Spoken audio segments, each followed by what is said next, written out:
नमस्कार, दिन भर की चुनिंदा खबरों के साथ ग्रैंड न्यूज़ में आपका स्वागत है। मैं हूं मनीष। आइए एक नज़र डालते हैं आज की हेडलाइंस की ओर।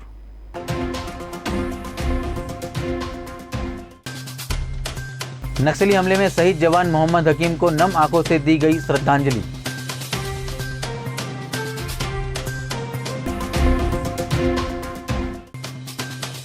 गुजराती समाज में चल रहे फिजियोथेरेपी शिविर का हुआ समापन।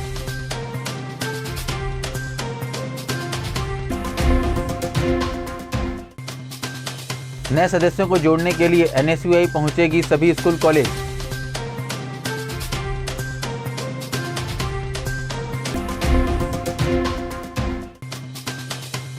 बहुजन समाज पार्टी ने महामहिम राज्यपाल के नाम 16% आरक्षण के लिए सौंपा ज्ञापन।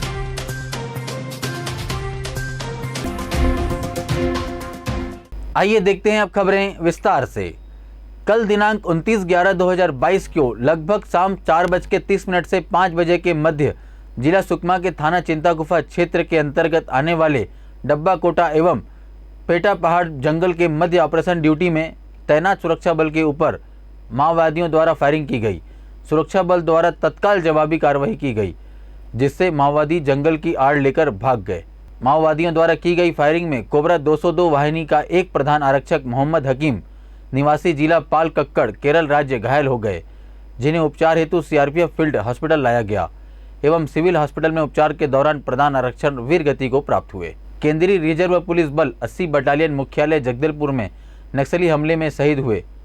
जगदलपुर में शहीद जवान मोहम्मद हकीम का पार्थिव देह को मेडिकल कॉलेज डिमरापाल में पोस्टमार्टम के पश्चात 80 बटालियन केंद्रीय रिजर्व पुलिस बल जगदलपुर सम्मान लाया गया। यहाँ श्रद्धांजलि अर्पित कर पार्थिव देह को शहीद जवान के निवास स्थान गृहग्राम के लिए रवाना किया गया। पार्थिव देह को श्रद्धा सुमन अर्पित करने पुलिस महानिरीक्षक बस्तर रेंज सुंदर राज पी, अतिरिक्त पुलिस अधीक्षक निवेदिता पॉल, नगर पुलिस अधीक्षक विकास कुमार, पुलिस निरीक्षक हेमंत साहू, CRPF 80 बटालियन नरेंद्र सिंह कमांडे जगदलपुर, विक्रम सिंह द्वितीय कमान अधिकारी 80 बटालियन कोबरा 202, दोनों ने 1 ओवर 202, विवेक कुमार सहायक कमांडेंट कोबरा 204, देवेंद्र सिंह द्वितीय कमान अधिकारी अपर कलेक्टर जगदलपुर, हरीश कुमार मंडल कोबरा 201, धर्मेंद्र कुमार द्वितीय कमान अधिकारी CRPF 241, बस्तरिया बटालियन पदम कुमार कमांडेंट जगदलपुर जवानों एवं मीडिया के पत्रकारों ने नम आंखों से श्रद्धा सुमन अर्पित की। कल शाम को लगभग 4:30 बजे के आसपास जो आउटर कॉर्डन में जैसे डप्पा कोंटा और पेंटापड़ के बीच के जो आउटर कॉर्डन में एरिया डोमिनेशन करने वाला जो टीम के ऊपर नक्सली द्वारा फायर किए गए थे। फायरिंग के बाद सुरक्षा बल द्वारा भी जवाबी कार्रवाई की गई। उसके पश्चात नक्सली उससे इलाके से भाग गए थे। लेकिन इस संपूर्ण जो घटनाक्रम में कोबरा का एक हेड कांस्टेबल मोहम्मद हकीम सुलेमान, उनका गोली लग गई थी। इलाज के लिए उनका बेजी फील्ड हॉस्पिटल में ले आकर उनकी इलाज भी की जा रही थी, क्योंकि गोली वाइटल पार्ट में लगा थी। इसी कारण से उनके इलाज के दौरान मृत्यु हो गई थी। आज उनका अंतिम सलामी व्रत देकर उनके गृह ग्राम पालक्काड जिला केरल राज्य में उनका बाई चॉपर और फ्लाइट से रवाना की जा रही है। जगदलपुर के गुजराती समाज में चल रहे फिजियोथेरेपी शिविर का आज समापन हुआ। जगदलपुर के गुजराती समाज भवन में आयोजित की गई है। इस फिजियोथेरेपी शिविर में शहर एवं आसपास के निवासरत लोगों ने शिविर का लाभ उठाया। इस शिविर में जोधपुर से पधारे हुए डॉक्टर एवं डॉक्टर की टीम के द्वारा सरलता के साथ बिना ऑपरेशन जर्मन टेक्नोलॉजी द्वारा निर्मित मशीन से मसाज किया जा रहा है।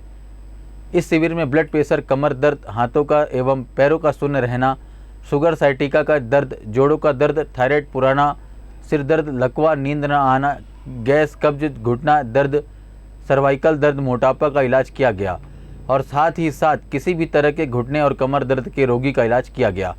एक्चुअल में मुझे कुछ दिनों से बैक पेन की समस्या हो रही थी, तो मैंने इनके बारे में सुना कि न्यूरोपैथी रिसर्च वाले, योगा न्यूरोपैथी, और यहाँ पे क्या है, जगदलपुर में न्यूरोपैथी वाले कोई नहीं है।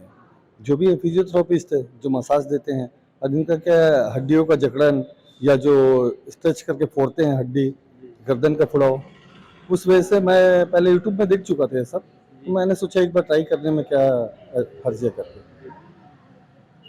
तो हालांकि इनका ट्रीटमेंट अच्छा लगा मुझे। कल मैंने पहली बार आया था, आज दूसरी बार आया हूँ। बहुत अच्छा है इनका ट्रीटमेंट। मैं तो चाहता हूँ कि ऐसा कोई यहाँ पे भी रहे, जगदलपुर जैसी जगह पे, क्योंकि इतने दूरस्थ अंचल है यहाँ पे, तो जो रहते हैं, ये एक्चुअल में पहली बार है शायद योगा न्यूरोपैथी वाले। और मुझे BP, शुगर, सर्वाइकल का प्रॉब्लम है, थायराइड का भी, तो उस दिन से कंटिन्यू में आ ही रही हूँ। पहले से बहुत राहत है। और ये बेल्ट वगैरह देते हैं, और इनका जो मसाज है, थेरेपी जो करते हैं, जो पुराना मतलब पद्धति है अपना भारतीय पद्धति के अनुसार, उससे मुझे बहुत फायदा हुआ है सर। तो आपने बेल्ट परचेज किया है? हाँ, वे अभी बेल्ट ली हूँ मैं। कैसे लगा है? ठीक लगता है, उससे 2 घंटा लगाना है कंटिन्यू करके बताए हैं डॉक्टर साहब। तो अभी तो ली हूँ कंटिन्यू, मतलब आगे करना है। यह शिविर 24 नवंबर से 26 नवंबर तक के लिए लगाई गई थी, किंतु शहर में निवासरत लोगों के कहने पर इसे 2 दिन बढ़ाते हुए आज दिनांक 30 नवंबर तक चलाई गई। यह जानकारी हमें जोधपुर से पधारे डॉक्टर AR चौधरी ने हमें बताया। एक्सरसाइज के माध्यम से और कुछ इक्विपमेंट भी थे, उसके माध्यम से लोग अगर करेंगे तो यानी अपनी एक कहावत भी है कि आवश्यकता उसकार की जननी है। तो हमारे शरीर के अंदर में विभिन्न प्रकार की जो बीमारियां होती उसके संबंधित कुछ इक्विपमेंट भी रहते हैं। उसको लगाने से हमारे बॉडी के अंदर में अनेक प्रकार के जो बॉडी में नसों के अंदर में और या अपने हड्डियों के बीच में जो कैल्शियम होता है वो कम हो जाता है। तो हमारे हड्डियों के अंदर में दबाव पड़ता है, अपने हड्डी से हड्डी टकराती है, तो उसके अंदर ट्रैक्शन के लिए जो मशीन है वो इक्विपमेंट रहता है, उससे अपने बॉडी के अंदर में ट्रैक्शन दिया जाता है। ट्रैक्शन से हमारे शरीर के जो तकलीफ है वो एकदम धीरे धीरे ठीक हो जाती है। 400 प्लस रहे हैं पेशेंट। बहुत ही अच्छा रिजल्ट अपना छत्तीसगढ़ में मेरा सबसे बढ़िया कैंप प्रोग्राम है। इनमें सबसे ज़्यादा लोग आए थे, बाकी 300 प्लस भी हुए। पर यहाँ पे जो अपने जगदलपुर के अंदर अपने गुजरात समाज एक्टिवेट है उनके द्वारा बहुत ही अच्छा जो प्रसार हुआ, तो 400 प्लस पेशेंट आए। जगदलपुर के कलेक्टर कार्यालय पहुंचकर बहुजन समाज पार्टी के पदाधिकारी एवं कार्यकर्ताओं ने आज महामहिम राज्यपाल के नाम ज्ञापन सौंपा। बहुजन समाज पार्टी छत्तीसगढ़ ज्ञापन के माध्यम से अनुसूचित जाति के प्रस्तावित आरक्षण 13 को पुनः कर 16 करने की मांग करती है। भारत का संविधान लागू होने के पश्चात से ही अविभाजित मध्य प्रदेश में अनुसूचित जाति का आरक्षण सदैव 16 ही रहा है, जिसे छत्तीसगढ़ बनने के बाद 4 कम कर दिया, फिर उसमें 1 बढ़ाने का प्रस्ताव लाया गया, जो कि उचित नहीं है। आरक्षण मिलने के बावजूद भी उसका पालन करने में सरकार पूरी तरह असफल रही है, बल्कि फर्जी जाति प्रमाण पत्र धारकों को आरक्षण का लाभ दिया जा रहा है। ऐसे फर्जी प्रमाण पत्र के सहारे नौकरी पाए फर्जी लोगों को पहचान करके उनको कड़ी से कड़ी सजा दी जाए। बहुजन समाज पार्टी का शुरू से यह मानना है कि जिसकी जितनी संख्या भारी उसकी उतनी हिस्सेदारी, अर्थात जिस समाज की जितनी जनसंख्या है उसको शिक्षा, सत्ता, संपत्ति और शासन प्रशासन में उतनी ही भागीदारी मिलनी चाहिए। परंतु छत्तीसगढ़ सरकार ने शुरू से ही भारतीय संविधान की इस पवित्र सोच का खुला उल्लंघन करते हुए अनुसूचित जाति और अनुसूचित जनजाति और अन्य पिछड़े वर्गों के साथ भेदभाव करने का काम किया है।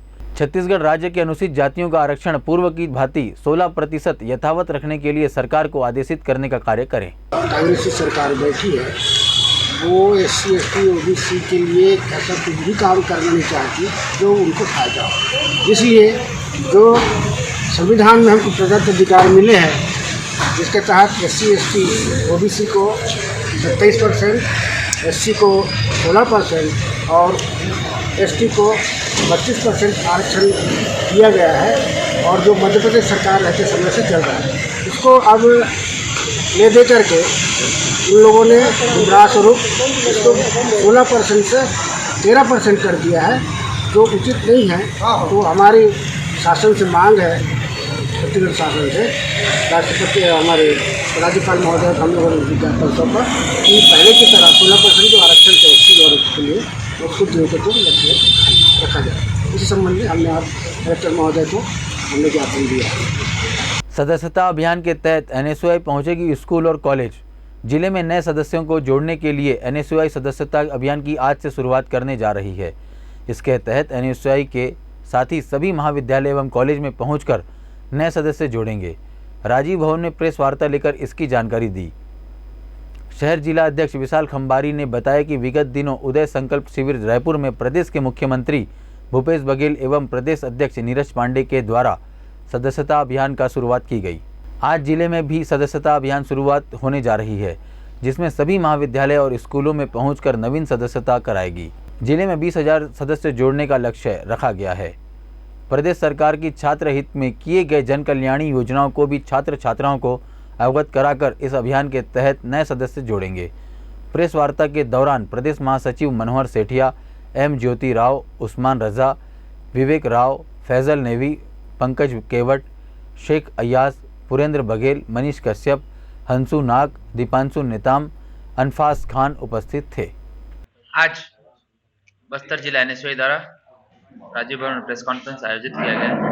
विगत दिनों 13-14 नवंबर को प्रदेश में प्रदेश स्तरीय उदय संकल्प शिविर आयोजित किया गया था, जिसमें हमारे प्रदेश के यशस्वी मुख्यमंत्री माननीय मुख्यमंत्री श्री भूपेश बघेल जी, हमारे ऊर्जावान अध्यक्ष नीरज पांडे जी द्वारा हमारा सदस्यता अभियान लॉन्च किया गया था, जो पूरे प्रदेश में आज चालू है। उसी को लेकर आज बस्तर जिला एनएसयूआई भी आज अपना लॉन्च कर रही है मेंबरशिप। और इस मेंबरशिप को लेकर हम एनएसयूआई के सभी साथियों के साथ सभी महाविद्यालय और सभी स्कूल में पहुंचेंगे। और इस अभियान के तहत हमारे साथ बहुत सारे बच्चे जुड़ रहे हैं और जुड़ने के लेकर प्रेरित हैं। और इस हमको अभी 20,000 से ऊपर मेंबरशिप हम आने वाले दिनों में बस्तर जिला में करेंगे। बस्तर जिला के ऐसे अपराधी जो अपराध कारित कर लंबे समय से फरार चल रहे थे, जिस पर माननीय न्यायालय द्वारा स्थायी वारंट जारी किया गया था, ऐसे फरार स्थायी वारंटियों पर विशेष अभियान के तहत धरपकड़ कार्रवाई की जा रही है, जिसके अंतर्गत बस्तर जिला के थाना कोतवाली 15, थाना बोर्डघाट 17, थाना भानपुरी 9, थाना नगरनार 5, बस्तर 03 एवं थाना लोहंडीगुड़ा 1 कुल 50 वारंटियों को पता तलाश कर वारंट तामील कर संबंधित न्यायालय में प्रस्तुत किया गया है। आपराधिक गतिविधियों पर कंट्रोल करने के लिए वरिष्ठ पुलिस अधीक्षक का सख्त निर्देश थाना प्रभारियों को दिया गया है। इसी क्रम में एहतियातन तौर पे जो अस्थायी वारंटी हैं उनकी धरपकड़ की जा रही है। और इस सप्ताह हम लोग अभियान के तौर पे जितने भी अस्थायी वारंटी हैं जिनकी भी पकड़ नहीं हुई है उनको पकड़ने का कोशिश कर रहे हैं। इस क्रम में आज हम लोगों ने टोटल 50 अस्थायी वारंटियों को पकड़ा है, जिसमें 33 को अरेस्ट करके न्यायालय पेश करेंगे। 12 की मौत हो चुकी है, तो उनका मौत प्रमाण पत्र इकट्ठा किया गया है। और कुछ जो हैं वो जेल में निरुद्ध हैं, जिसका जेल से प्रमाण पत्र लेकर के कोर्ट में पेश किया जाएगा। आज सीएम भूपेश बघेल ने कोड़ेकुर से भानुप्रतापपुर पुरी टहंकापार गांव के आम सभा को कांग्रेस प्रत्याशी सावित्री मंडावी के पक्ष में वोट देने के लिए संबोधित किया। मुख्यमंत्री भूपेश बघेल के आगमन की खुशी में युवा कांग्रेस के कार्यकर्ताओं ने भव्य बाइक रैली निकाली। कोड़ेकुर से आम सभा में मुख्यमंत्री भूपेश बघेल ने सर्व आदिवासी समाज के लोगों को लेकर एक बड़ा बयान दिया है। सीएम ने चैलेंज करते हुए कहा कि समाज का काम सामाजिक कार्य करना होता है। अगर हिम्मत है तो राजनीतिक दल बनाकर चुनाव का सामना करें। किसने रोका है चुनाव लड़ने से? लोगों को भड़काने का काम बंद करें। गौरतलब है कि आज कांकेर जिले में भानुप्रतापपुर विधानसभा उपचुनाव को लेकर 4 आम सभा किया गया है, जिसमें से पहली आम सभा सीएम ने कोड़ेकुर से गांव से शुरुआत की। सीएम के साथ टीएस शिवदेव, अमरजीत भगत, अनिल भेड़िया, कवासी लखमा मौजूद थे। वहीं इस आम सभा में सीएम ने कांग्रेस प्रत्याशी सावित्री मंडावी के पक्ष में वोट देने की लोगों से अपील की। बड़ी संख्या में ग्रामीण इस कार्यक्रम में शामिल हुए। मनोज मंडावी जी के निधन के उपरांत ये उपचुनाव हो रहा है और सावित्री मंडावी हमारी प्रत्याशी के रूप में है। गांव-गांव में जा रही है, घर घर में पहुंच रही है। कांग्रेसी कार्यकर्ता भी जा रहे हैं। कांग्रेस की जो सरकार की उपलब्धियां हैं उसे लेके जा रहे हैं। सभी किसान हैं, मजदूर हैं, गायता पुजारी है, गोपालक हैं, सब इसका लाभ उठा रहे हैं। मुझे पूरा विश्वास है 5 तारीख को जो मतदान होगा उसमें सावित्री मंडावी को पूरे क्षेत्र की जनता का आशीर्वाद मिलेगा। हम काम के आधार पर मांग रहे हैं वोट, वो कांड करने वाले लोग। अंबिकापुर शहर के व्यस्त मार्ग संगम चौक के पास स्थित जिला सहकारी केंद्रीय बैंक मर्यादित के सामने एक लड़की को 3 लड़कियों द्वारा मारने का वीडियो वायरल हो रहा है। दरअसल सूरजपुर जिले की रहने वाली सीमा साहू अंबिकापुर के मनोकामना कपड़ा दुकान में काम करती है। इसी दौरान पीड़िता के साथ 3 लड़कियां एक साथ एक रूम में रहकर काम कर रही थी, लेकिन बीते दिन सीमा साहू से किसी बात को लेकर इन तीनों लड़कियों में विवाद होने पर सीमा साहू ने दूसरा रूम लेकर अंबिकापुर शहर के दूसरे जगह शिफ्ट हो गई थी।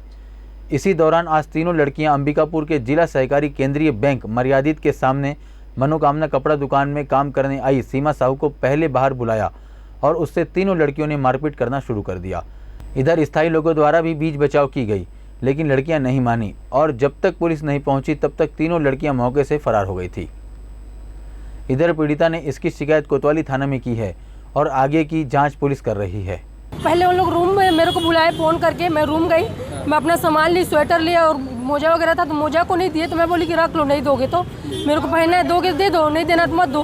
फिर मेरे को बोल रहे अब यहाँ से लिखा ऐसे उन लोग बोले। फिर मैं भी बोली से मैं नहीं देखी हूँ, तो सर मैं भी नहीं बोलूँगी, आप बताइए। तो क्या लगता है आप लोग साथ पे रहते थे? हम लोग साथ में रहते थे, 4-5 महीना हो गया। फिर अभी ये लोग चिरमिरी के फ्रेंड है, बस फ्रेंड है, यहाँ सब जॉब करते हैं उन लोग। किस बात को लेकर मारपीट हुआ? बात ये हुआ कि मैं रूम से लिखनी, फिर मेरे घर में ये लोग शिकायत कर दिए कि ये करती है वो करती है, सब कुछ कर दिए। तो मैं भी इन लोग के घर में बता दी। अब मैं नहीं बताऊंगी सर, बताइए तो आप।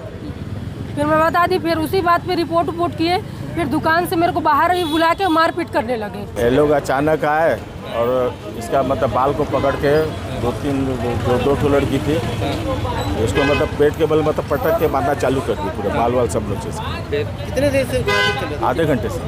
वो जो गुलाबी वाली जो स्कूटी गई ना, गुलाबी स्कूटी में, हाँ, वो सबसे ज़्यादा बदमाश थी। उसी का सर में बाकी लोगों में मारा, जो बाद में 2 लड़कियों बैठी। किन बातों को लेकर मारे थे, क्या लगा? ये तो नहीं पता चला, लेकिन हम लोग बोले अपने हाथ में कानून के ले रहे हो, जाके रिपोर्ट करो।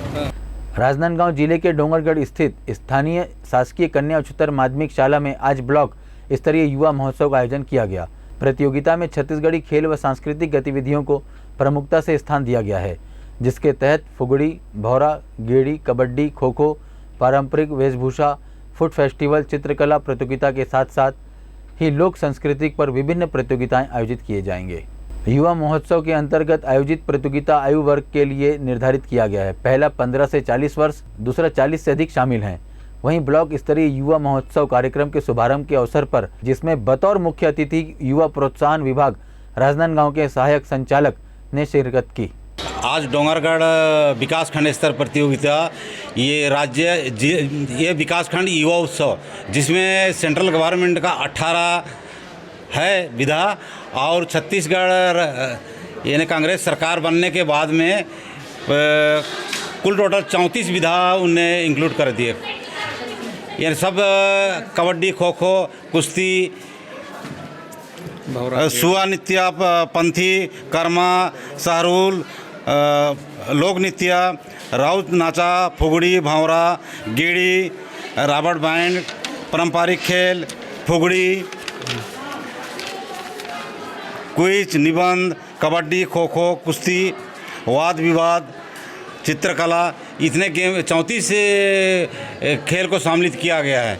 ये प्रतिवर्ष 1993 से चालू हुआ है। मध्य प्रदेश और छत्तीसगढ़ एक था, तब से चालू हो रहा है।